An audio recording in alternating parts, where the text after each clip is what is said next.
or Endure the King, I should say. I am streaming this final part, so there's gonna be a lot of streaming shenanigans to going about. Don't worry, it'll be fine. Let's continue our journey and Endure the King. So here the question is ideas for summertime. My ideas for summertime is to have more fun. All right, now on to the final questions from Glammy Osprelian and Richie7. They each asked a question that was related, so I'm going to read both questions and then give you a collective answer. So first from Glammy Osprelian, he says, "Hey Phil, quick gaming question. I just watched your schedule update video and you suggested some ideas for downtime during the summer. Would you ever consider playing Silent Hill Origins or Shattered Memories if you have time, as you did with Homecoming last year? They're the only two games that you have yet to play in the series, and I always enjoyed your immersive playstyle on all of your other Silent Hill playthroughs."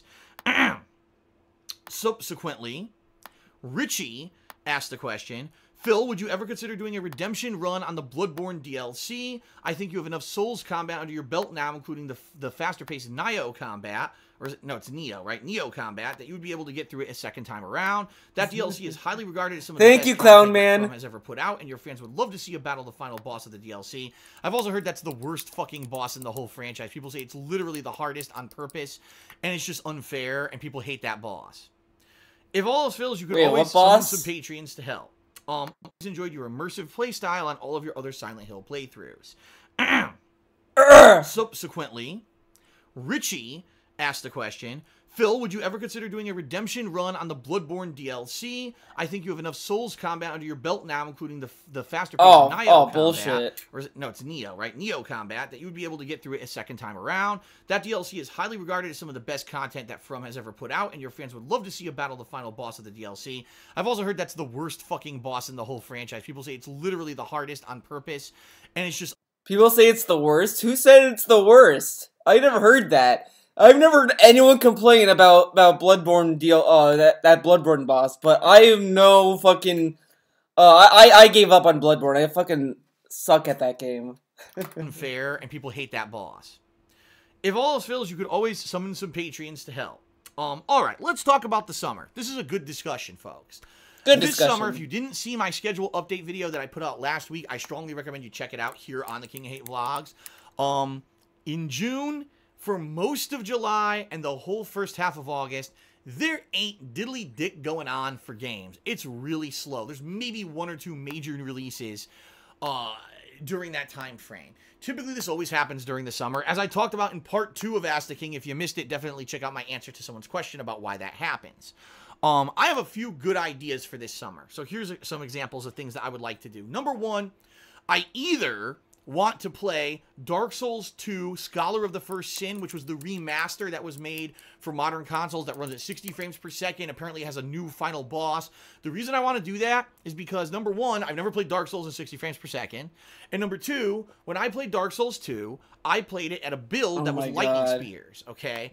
It's fucking like, I need a Dark Souls 2 redemption run, guys. I won't use fucking cheapo things. He's gonna find an OP weapon. I guarantee he'll find an OP weapon, but he's just gonna do run and poke, run and poke, run and poke. He's not gonna do anything creative. But like, who fucking cares? It was too overpowered, and it wasn't fair because it basically made the game incredibly easy. All right. Now that's not against me because that was the design of the game at the time. Yeah, oh yeah, it's not against him. It's not like he used the fucking spear. Come on, you fuck. Own up to your own fucking cheesiness, you cheese man. From Software acknowledged that they had accidentally fucked up and made lightning spears too good, and later on nerfed them.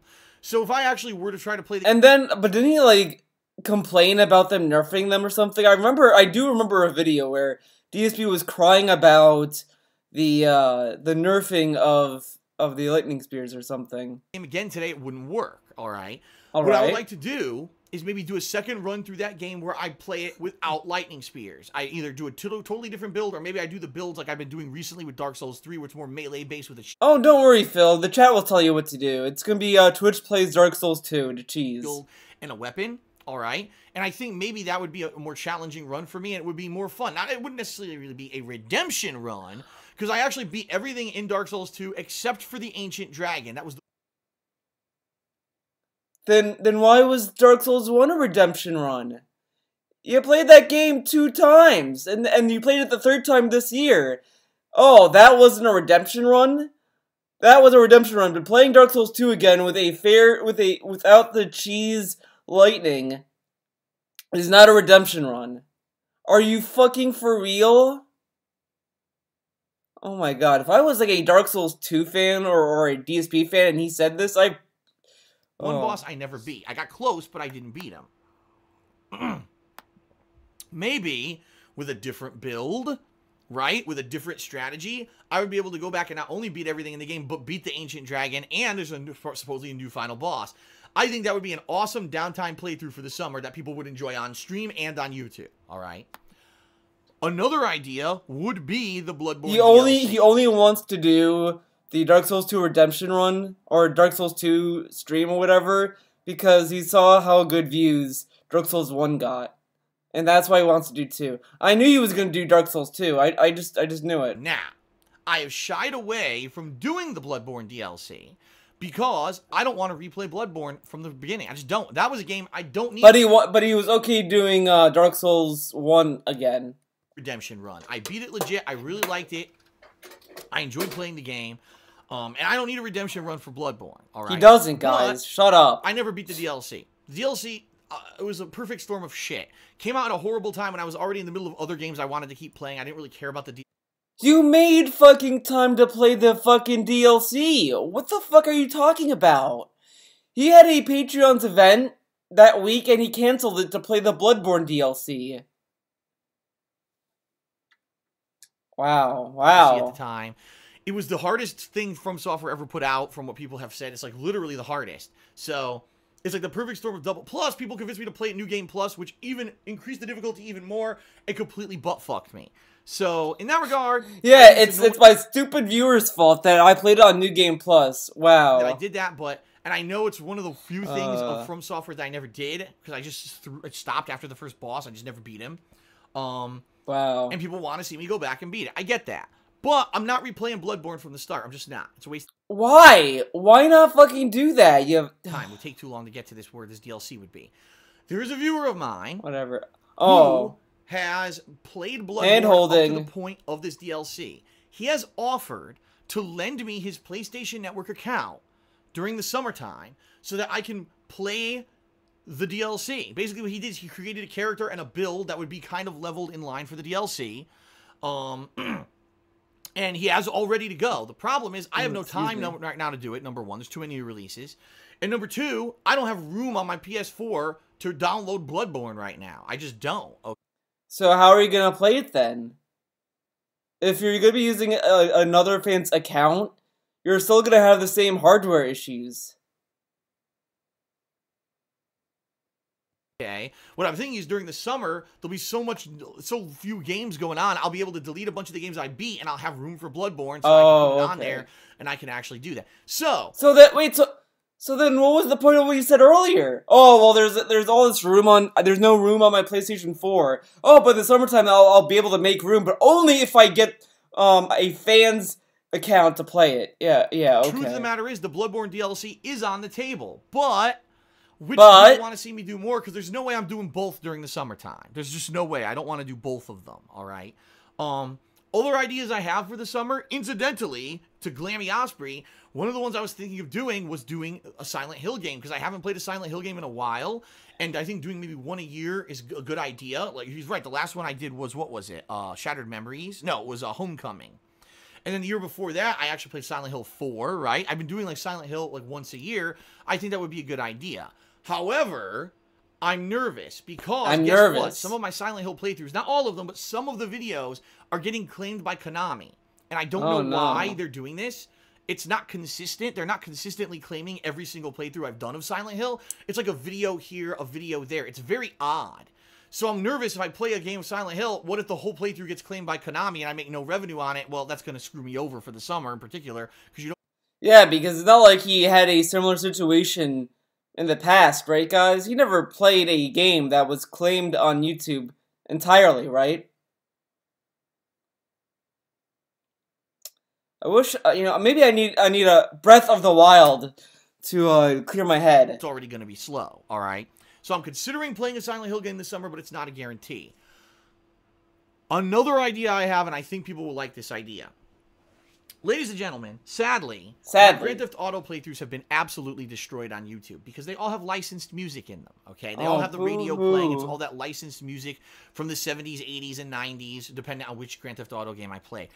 The videos are getting muted. The videos are getting blocked. Ever since I left the managed partnership with Machinima, all my Grand Theft Auto playthroughs are being utterly destroyed. Sadly, there was one wave that hit my Grand Theft Auto playthroughs in late 2013, and now a second wave has hit me now that I'm not in the managed partnership anymore.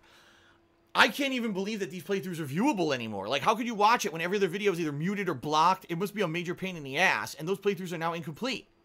What I would like to do, possibly starting this summer, is once a year, maybe during the summertime months, play one of the classic Grand Theft Auto games that I've played and completed, but the modernized version. Like, I believe they've redone San Andreas and Vice City. I could be wrong, but don't they have newer versions that you can get on the modern consoles now of these games, right? It's just a port of the old games. Now, sadly, since I'm not in a managed partnership, I would have to turn off the music.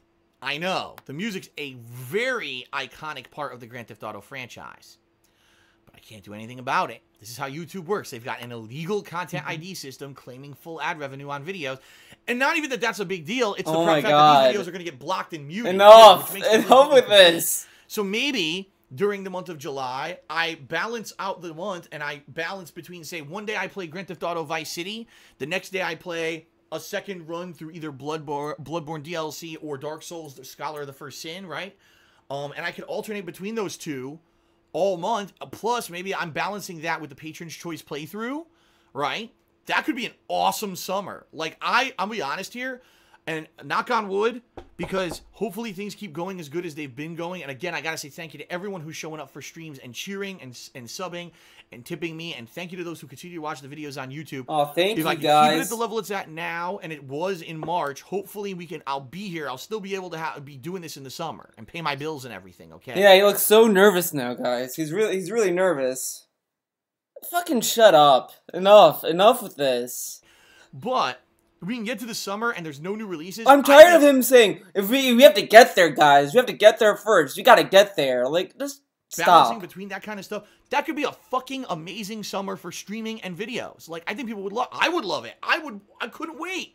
I seriously, those are games I love. I love the Dark Souls series and I love Grand Theft Auto. And to balance my time, I think that could be an amazing summer. Is it as good as a high-profile new release? Of course not. But I think people would come out to watch that, right? I think it could be good. So, let's play it by ear and let's see how the summer works out. Silent Hill, Grand Theft Auto, and something from Software could be an amazing summer to get us through. And then, the new releases start as early as mid-August this year. So, once the new releases start hitting, the Metal Gear Redemption run. I'm always busy. And hopefully ad revenue will go up on YouTube. Who knows what's going to happen between now and then. Maybe YouTube will get advertisers back. Maybe they won't. Maybe they'll lose even more. So we'll... Spoiler alert, nothing will change on YouTube. This is YouTube now. Welcome to YouTube. See, but hopefully it'll be a good summer. Like, I'm feeling overwhelmingly positive about gaming this year. Gambling. This is a job. It just sucks that I'm in the financial straits I'm in right now. I'm more invigorated. Oh, the financial straits. I'm looking forward to it, and now I might not be able to do it. That's the worst part. So again, thank you to everyone. Thank you to everyone. You can do to help. Teespring, Patreon, show up to the streams and participate. Watch the videos. I love how this question became a plug segment. That's great. Okay. Next question is from what a great question. He says, Phil, hope you're doing well. My question is simple, but could require some hard thinking on your part. Name 5 games you would personally wish developers would either remaster with updated visuals or remake with enhanced gameplay elements for modern audiences. Very interested to hear your picks for this list. Okay, for me, No More Heroes, I would like to see remade. Or re-released, whichever one, to be honest. What else? There were tons of games I would like. Metal Gear Rising, I wish I could play on my PS4. What else? There were games. Anarchy Reigns. Anarchy Reigns should at least get a sequel. Mad World. Let's see. Tatsunoko vs. Capcom. That is the best versus Capcom game I've ever played. Fuck Marvel, fuck SNK, Tatsunoko vs. Capcom. That game should be remade or re-released. I know No More Heroes is on PlayStation 3, safe, right? I fucking have it. but it has the worst frame rates. I played it. I played the Wii version and I played the PS3 version. And the PS3 version looks nice. It's just the how much it drops frame-wise is terrible.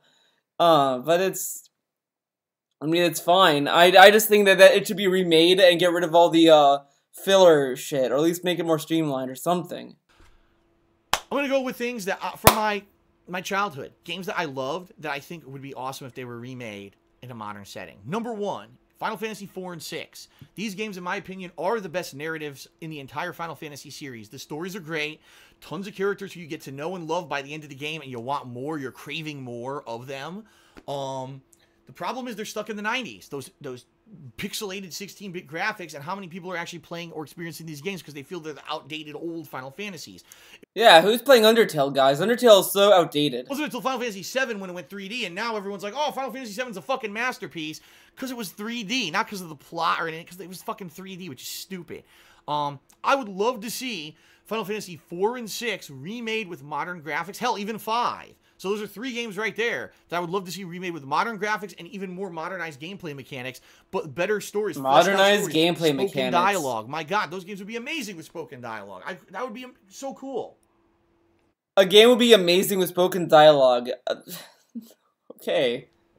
I would love to play those games. A game like Earthbound. I would love to see Earthbound remade, modernized, right? Oh yeah, that's right. Eddie brings up a good point. He has Final Fantasy IV on the DS. He already has a remake of that game. I'm trying to think way back. The thing is with platformers, like some of the classic platformers, I don't know if that would translate well to modernization. I would like to see Yooka-Laylee did not translate very well, guys. Street Fighter 2 remade with modern graphics and gameplay mechanics. And you could argue, oh, well, they did that with HD Remix. No, they didn't. Wait, what? They do to modernization. I would like to see Street Fighter 2 remade with modern graphics and gameplay mechanics. What modern gameplay mechanics? It's a fucking fighting game. The gameplay mechanics in Street Fighter 2 is the same base mechanics in Street Fighter. The only difference with Street Fighter now is that they have, like, V-triggers and supers and shit. But it's still fucking a fighting game. You still have, like, core circle, punch, and all that fucking shit. You have the same, similar type fucking combos. Still, like, fucking 2D. And if anything, people like the old Street Fighter games much more because they like sprites. Fuck the 3D fucking character designs. Give us fucking sprites, Capcom. Come on. You could argue, oh, well, they did that with HD Remix. No, they didn't. You know what they do with HD Remix? They had shitty, like, manga-like graphics that were terrible, and they didn't redo the... Manga-like...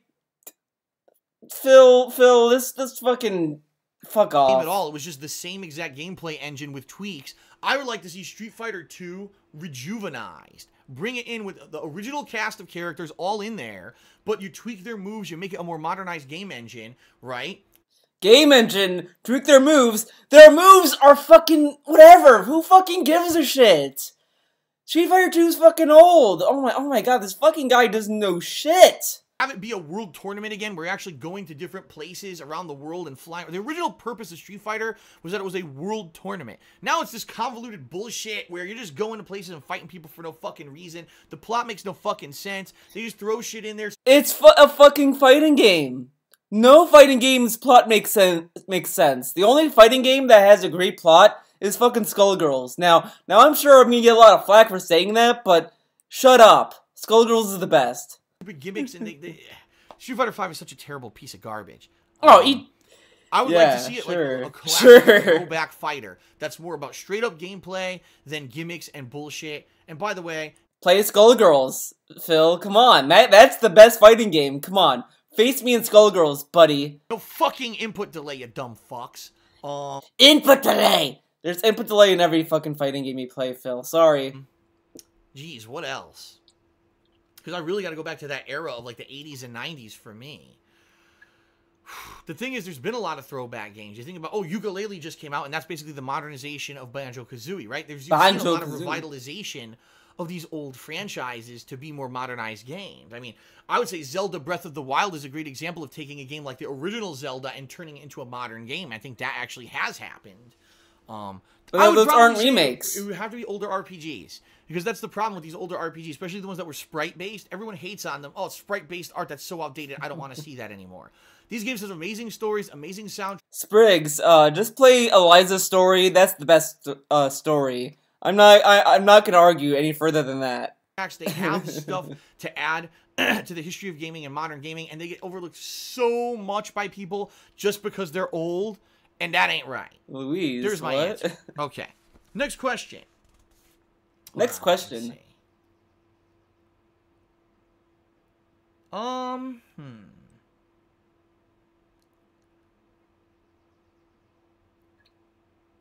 right. I have a few here, but I'm going to skip them simply because I've been going real long on some of the other questions.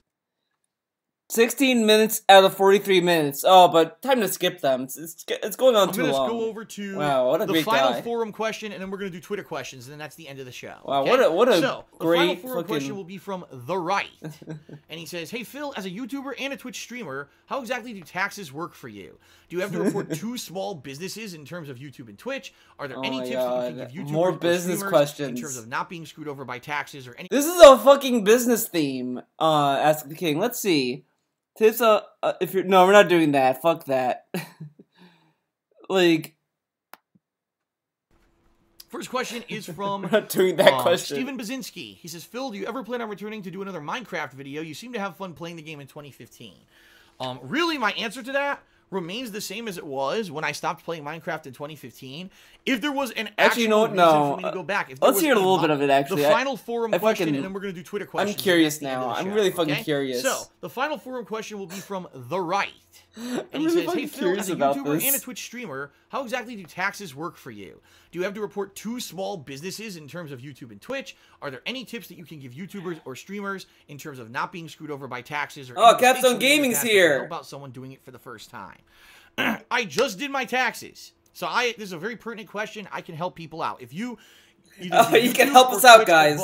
Here's some advice. Number one, you don't have to be a business. You can be. You can actually create a business, and you can have your own kind of business. You can say, oh, do I want to be a sole proprietor? Do I want to be an LLC? It's all up to you. You could do that, and you could register it as a business, and then you can have certain tax filings and the like. I've never done that, and here's why, folks. Here's why. Take a sip. Chew the water. I'm not an employee of Twitch, and I'm not an employee of YouTube. I'm considered an independent contractor, someone who makes royalty money on content and a service that I provide to both businesses, okay? Therefore, they can't fire me. I can't quit, but we have an agreement in place that you can't fire him, but you can't quit. So if someone reports Phil for breaking terms of service and Twitch shuts down his channel, wouldn't that be considered firing? Wouldn't that be considered Twitch saying, like, okay, enough, and end it? Okay. Basically dissolve at any time, all right? The way it works is based on ad revenue, or in the case of Twitch, it's based on cheer revenue, sub revenue, ad revenue, and tip revenue, okay? He's like trying to make himself... tips. He's trying to make himself sound very fucking fancy and professional with these terms, so don't get fooled, guys. All the money is funneled formally through either the partnership company that I'm with on YouTube, so it used to be Machinima, now it's Curse, or on Twitch, it's actually funneled straight directly through Twitch, the company. What happens is you sign up for these contracts, you give them your information on how you want to be paid, which is primarily PayPal, and they send money to PayPal every month dependent on your earnings. What about Patreon? Performance, okay? For tax purposes, all right. What about Patreon? What about tips? How did that factor in? These companies actually are not legally required to give me any kind of tax documentation whatsoever. So from my end, I have to be sure that I'm maintaining records, for example, my PayPal account history, so I can show this payment came in at this time. My bank account history to show at this time I transferred from PayPal to my bank account, yada, yada, yada. That's how it really works. You have to have that paper trail. So the good news is it's all automatically done. PayPal tracks that. Your bank account should automatically track that. As long as you have that stuff set in stone that you can see it when you or in case you ever get audited, as long as you can bring up that history, you're good to go, okay? Tax time. That's in the case of everything I mentioned that's not tips or donations, okay? That's considered earned revenue that's full taxable revenue that you have to report, all right? And you have to be sure that you pay taxes on it. Because the bottom line is all that revenue you're bringing, I said the bottom line again. I just noticed. All that revenue you're bringing in has no taxes taken out of it, at least if you live in the United States. Now, I don't know how other countries work. In the United States, no taxes are taken out of any revenue that I get either from my partnership company on YouTube or from Twitch. It's just full-on money. What I'm required to do, okay, is with my account, because I have an accountant that does my taxes every year, estimate the amount of income that I'm going to make in a quarter. So that's 3 months' time. At the end of every quarter, I'm required to send an estimated tax payment to the federal government. Now, also, when I lived in Connecticut, I had to send an estimated tax payment to the state government. But now that I live in Washington State, there are no state taxes here. So that's one that's gone away immediately, which was great, okay?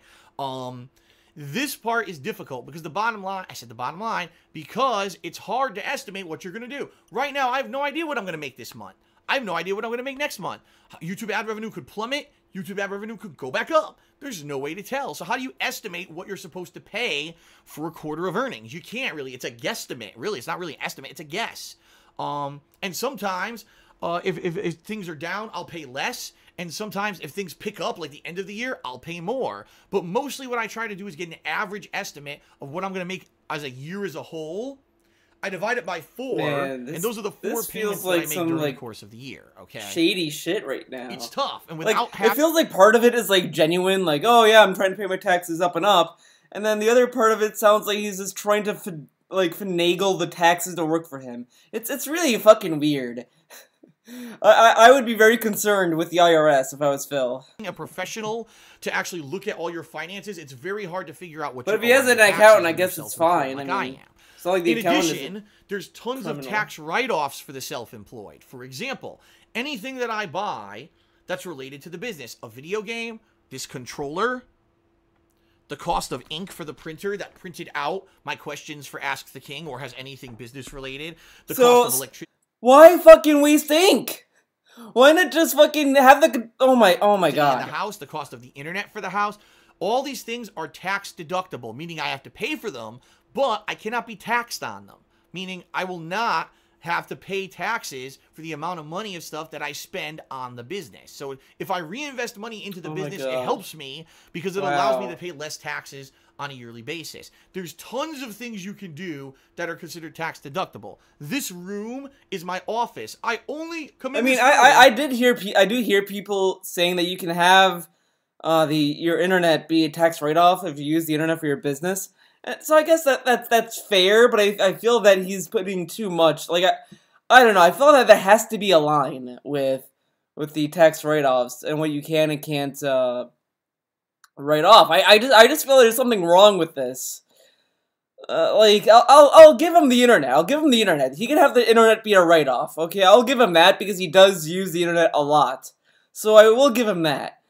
But fucking games, I don't know, because at the same time, I know artists can buy figures and they can put that as a tax write-off. If I wanted to, I could probably have this amiibo be a tax write-off because I'm like, oh, this is for reference. I could use this as a reference, that kind of stuff. But I don't know. It's a little weird, in my opinion. I'm going to do work for YouTube or Twitch. That's it. I don't come in this room for any other purpose. So because of that, this is considered my office, and anything within it is considered tax deductible, and I get a write-off of a certain amount of... So the tissues, the lozenges, all that is a tax write-off? Wow, dude. Every year for having a room in my house, certain square footage, that is for business only. When I lived in Connecticut, I was not able to get that tax write-off because my condo in Connecticut had a living room, and yes, the living room was used for business, but I also relaxed in there. I used it to watch television and all of that, and therefore that room was not legally able to be claimed on my tax. So I guess, so you're legally allowed to jerk off in your office? Wow, I did not know that. Guys, if you're in your office, feel free to jack off, because it's okay. Phil said so. This is a tax write-off, which sucked. I never got the tax break that I deserved for doing YouTube. I deserve the tax break, dude. So a huge asset to be able to claim that on my taxes, okay? Are there any tricks or any advice that I can give? Sure. Let me put it this way. If you're getting revenue that has nothing to do with YouTube or Twitch paying you or a partnership company paying you. For example, donations and tips, all right? I just recently adopted accepting tips on while streaming on Twitch. I have this thing set up that people can go to my Twitch page, you click on a link, you could put it in, you could be anonymous, or you could have your name and get a shout out for it, and you can send me a tip. And that goes directly to a PayPal account. The PayPal account associated there is a separate PayPal account for visibility on that, because I want that income to be completely separate from all of my other income. Why? Because if you mix that shit up, okay, and then, let's say, for example, some asshole sends you a $100 tip to Phil. Here you go. But then they try something called a chargeback. If you're not aware what that is, when someone sends you a tip via PayPal, what they can do is then say, oh, my credit card was stolen. That wasn't me. Or I didn't authorize that charge. Oh, my son did that without my permission. I don't authorize that. You should give me that money back. PayPal will put that transaction in dispute.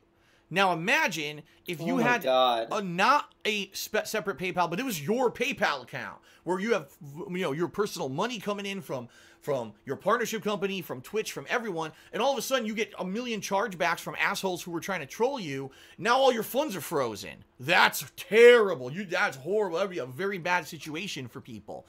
So that's why I have a new PayPal account. It's separate just for the tips.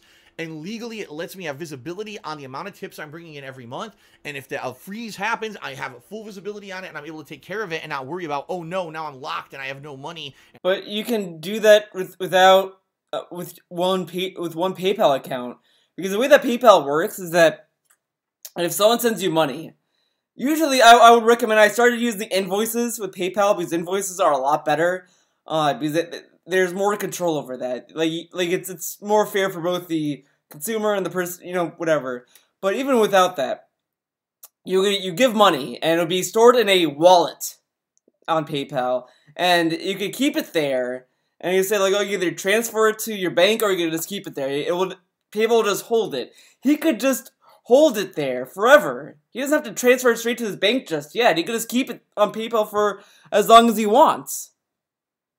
Just saying. And you can also pick which amount you want to transfer. You don't have to transfer the whole thing. You can just transfer, like, some. You don't have to transfer the whole amount.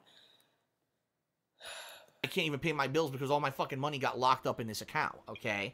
Now, the good news is, PayPal doesn't put up with that shit anymore. As I learned very quickly, because I'm not even kidding you, the first week that I started accepting tips on Twitch, I had 3 different attempts at a chargeback.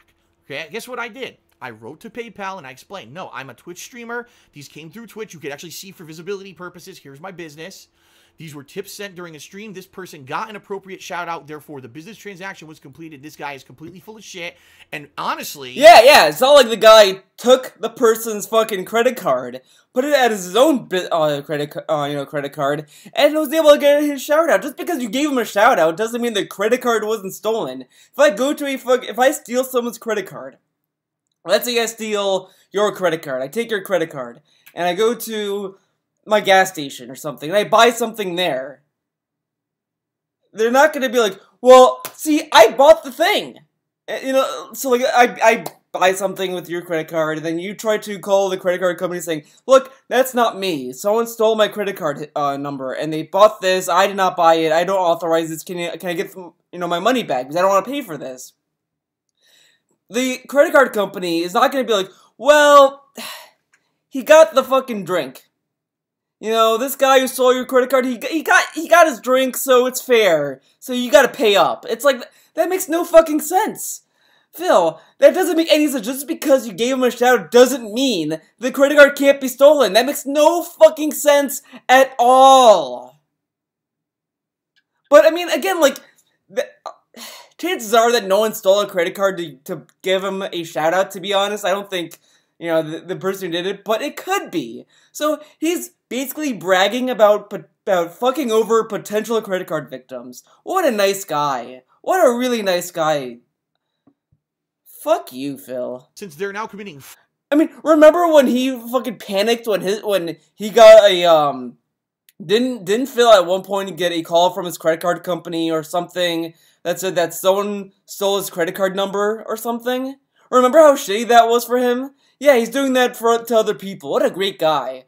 Fuck this guy. You should shut down their account. And guess what? PayPal responded and said, we have found in your favor, you keep the money, and we are going to penalize this person who tried to do this. I was so pleased. I was like, holy... I'm so pleased they get to steal stolen money. Potential stolen money. What a great guy. I am, right? You just go to their banks, TBH. Can you rewind to hear that shit again? Okay.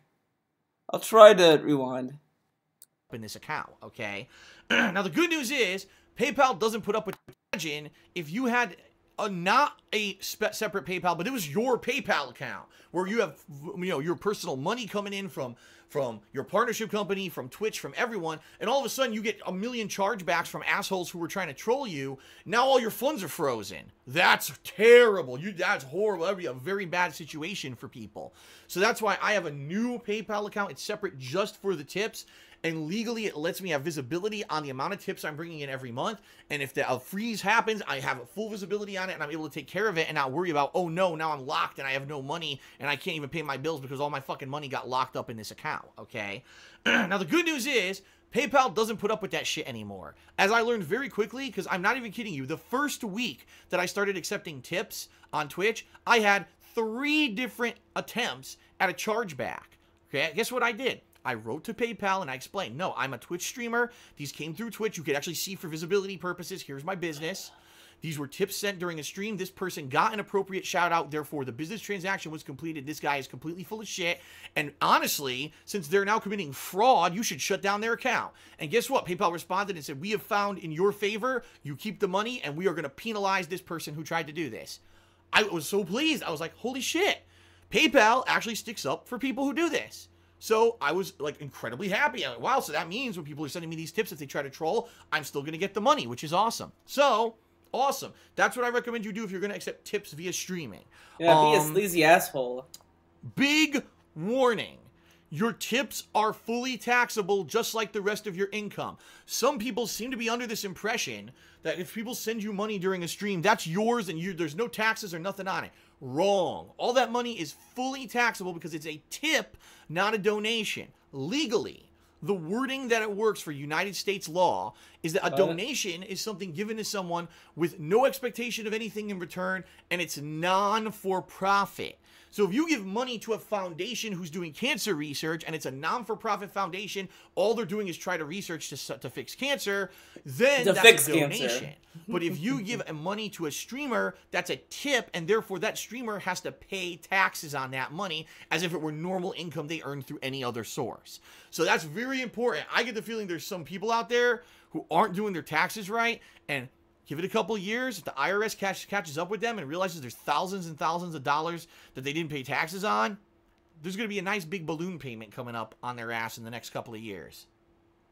Yeah, not like me. I honestly wouldn't be surprised if you hear that some big Twitch streamers, all of a sudden the bubble bursts on them, and next thing you know, the IRS is coming in to take all their income. The bubble bursts on them. But I don't know. All I know is I'm doing it the right way, and that's a big... I'm doing it the right way, not you. The information I just gave you, okay? Mistakes I made? I never really made any mistakes. The only mistake I really made was fucking doing this in Connecticut, because Connecticut is one of the worst fucking states that you can be self-employed in. Here's the deal with Connecticut. I'm not even lying. Number one, there's a self-employment tax that the state charges you that takes more money away from you just because you're self-employed. Gee, I really want to go start a business in Connecticut, don't I? It's fucking stupid. It makes no sense at all why they would do that, but they do it. They take more money from you. Number two, the real estate taxes in Connecticut are higher. Number three, the gas taxes in Connecticut are higher. Number four, there's state tax in Connecticut that you're required to pay rather than if, like for now, I live in Washington State. There's no state tax. However, the sales tax here is higher by about 3%. So if I willingly choose to go out and spend money, okay, then I pay more taxes, and that's my choice. But if I just sit here and I work and I don't spend money, I don't pay those taxes. In Connecticut... But I thought you could get that as tax write-offs, though, Phil, so it should be okay. Really, just by working, you owe the state money. It makes no fucking sense, okay? And, of course, I hate the weather in Connecticut, but tax-wise, it was terrible. I was literally, every year, I'm not exaggerating, some years paying upwards of more than $5,000 or more to the state of Connecticut for nothing. Because I'll tell you, you might think, oh, well, with all that tax money they're taking from you, the state must be beautiful. There must be amazing roads and highways. The infrastructure must be great. Terrible. It's better here in Washington. The roads here are smooth and paved and everything. There's like only one place in Connecticut that I can think of on the top of my head that has nicer roads than where I live. It's really fucking...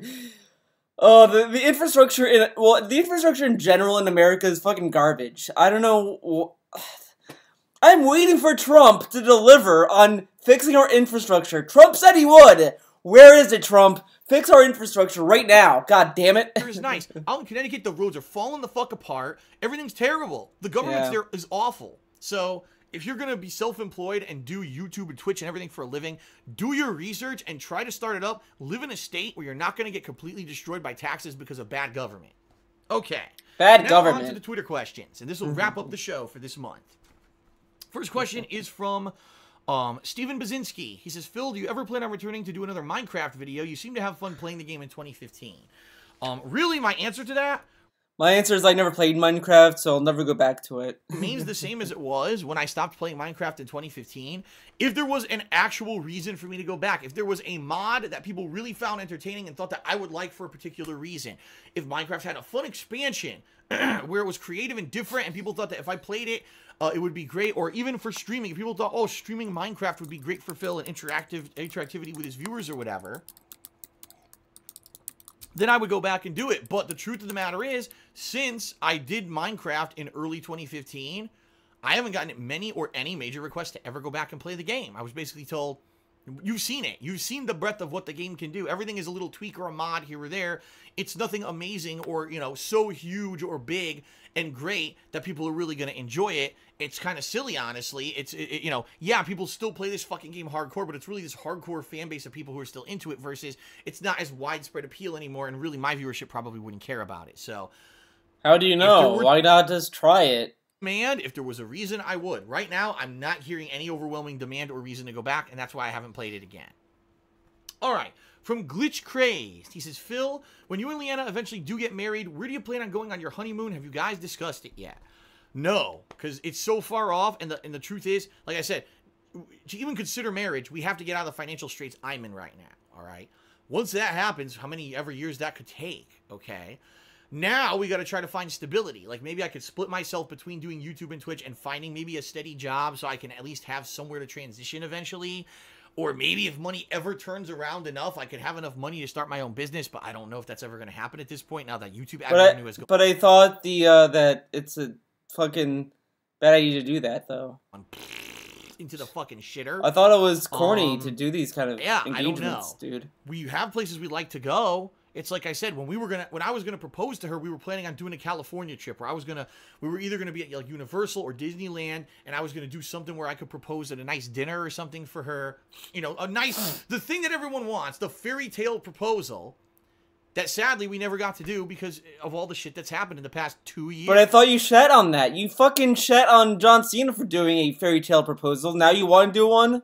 Yeah, okay. Between false copyright strikes and ad revenue plummeting and all the shit and me falling out of the search engines on YouTube and everything making my business go lower and lower and lower with how much I'm making, it just got delayed to the point where we said we can't delay the engagement anymore. Let's just do it. We can't. Gotta do it. The California trip be the honeymoon? I don't know. When I think honeymoon, I think more of relaxation, right? Rather than tourism. Because California would be a tourism trip. We'd do the Walk of Fame on Hollywood Boulevard. We would go to theme parks. We would do that kind of stuff.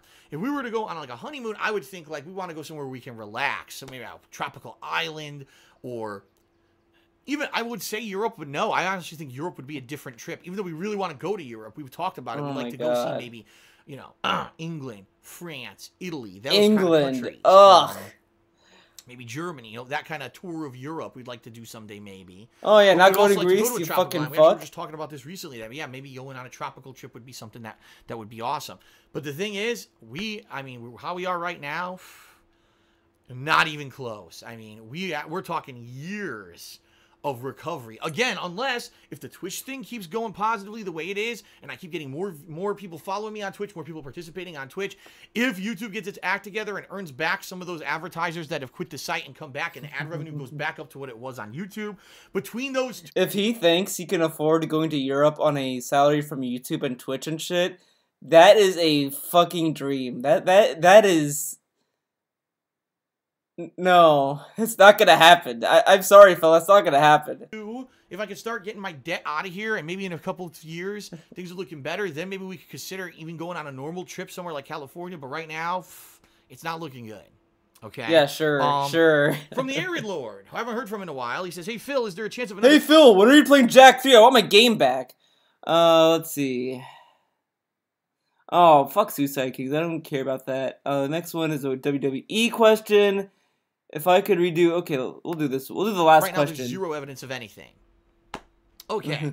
Last question is from DJ, or actually, his name is Finale Saint, excuse me. And he says, if you could redo one playthrough, what would it be? What was the game you enjoyed playing the most through your career? The one playthrough I think he should redo is, Skullgirls. There, he should redo that. He should redo it because now Skullgirls has more characters. It has a move list now, so you can look at the moves. Skullgirls Second Encore is on PS4, so it's on his favorite console. So, yeah, he should do that. Man. See, this is a tricky one, alright? The reason this is a tricky one is because I've played a lot of games for YouTube. I mean, 43,000 videos on DSP Gaming alone. Obviously, I've done a lot. There's been some games that I've really enjoyed, and I'd love to go back and play. I think I may be going back to play games like Dark Souls 2 or Grand Theft Auto this summer, alright? But ultimately, the game that I would like to go back and play again that I know I never can, this is the truth of the matter, Street Fighter 2 HD Remix, Street Fighter 2 / Super Street Fighter 2 Turbo, or Street Fighter 4. You might say, well, why can't Phil ever go back and play those games? Because those were games that, when they existed, were in a time period. Why am I holding this microphone? I have no idea. They were specific to a time frame. Street Fighter 4, when it was new, it was a unique time. Everyone was excited and hyped for the game. The reinvigoration of Street Fighter, the rebirth of Street Fighter after basically being dead for a good 10 years or so. Actually, it was more like 7 years. It came back full force. People loved the game. It ended up becoming the game of the year for many people. Had many iterations. It was a unique time to be playing. Street Fighter 4 was the game of the year for people? What? That is... No. But then why don't you go back to play Street Fighter 4 then? You have the fucking game. You can buy it on PS4. They fixed all of the issues on PS4. Then you had the emergence of YouTube, so everyone could share their gameplay activities with the world, right? It was a very unique experience to be playing Street Fighter 4 at that time. And at that time, I also played Super Street Fighter 2 Turbo HD Remix, which again got notoriety with YouTube and everything. What happened was, over the years, different versions of the game came out, more people started playing the game, it became more about less of the love of the game and more of becoming an internet fucking celebrity for playing the game. I mean, how many people came out of the woodwork who literally had never played Street Fighter before, and all of a sudden they're a top Street Fighter player and they're a big YouTuber? And it's like, but why are you playing Street Fighter because you like the game? Or are you playing it to be internet famous? You know what I mean? What if they like the game, Phil? I like the game. And sadly, that's what's happened with a lot of this stuff now, is people aren't playing the games because they're competitive in them, or because they like them, or because they have this passion for it, but because they want to make videos and make money, or stream and make money. Gotta make money. That's something that should come with the passion.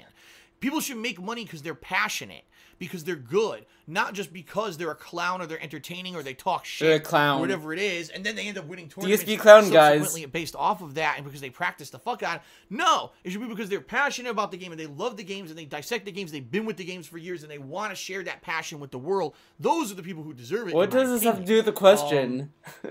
And even over the years, when I first question was, what playthrough would you want to redo? And he's like going on this tangent about fucking the fighting game community. What a Playing Street Fighter 4, it was like this reinvigoration. Everyone wanted to play Street Fighter, and you saw people come in, new people come in, and it was an amazing feeling. Within like 3 or 4 years of Street Fighter 4 being out, the gameplay had been watered down, and you had all these new versions where it was unbalanced and fucked up. Alpha 3 was the most unbalanced Street Fighter game from what people have said, and I kind of agree after I played it more. But I like Alpha 3. They should re-release Alpha. That's the game. That's the game that they should do. They should remake Alpha 3. I love Alpha 3. That is my jam. Eagle's a great character. I don't know what happened to him. They should bring him back. Who else?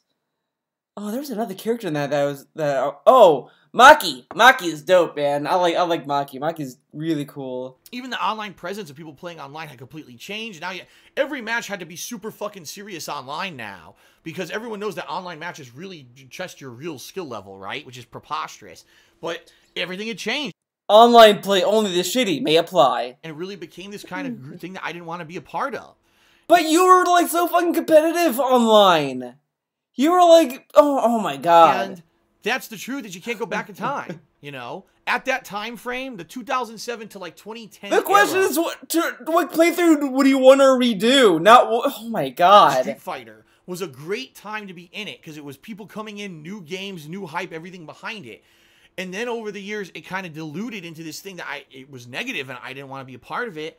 And you can't go back in time. I couldn't go back in time and replay those games and have that same level of feeling and competition because it's not that anymore. It's completely changed. And that's sad. You'll never get that feeling back, you know? You never get that feeling back.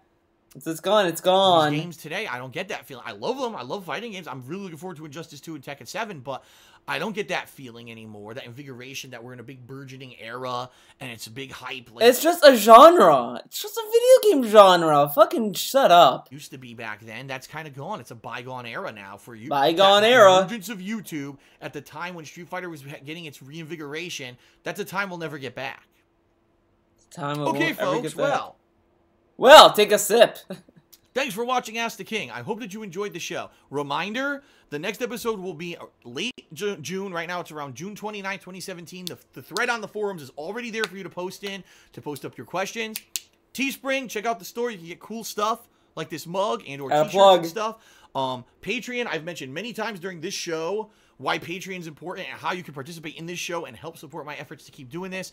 Thank you, everyone, for the past month and a half since I have changed up my style on YouTube and on Twitch.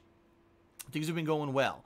If people keep showing up to the streams and cheering and subbing and tipping, if people keep watching the videos on YouTube, and I can stay at the level I'm at, I think things will work out. I want to get to this summer. Remember, I just told you about the awesome summer I'm planning. I want to get to it.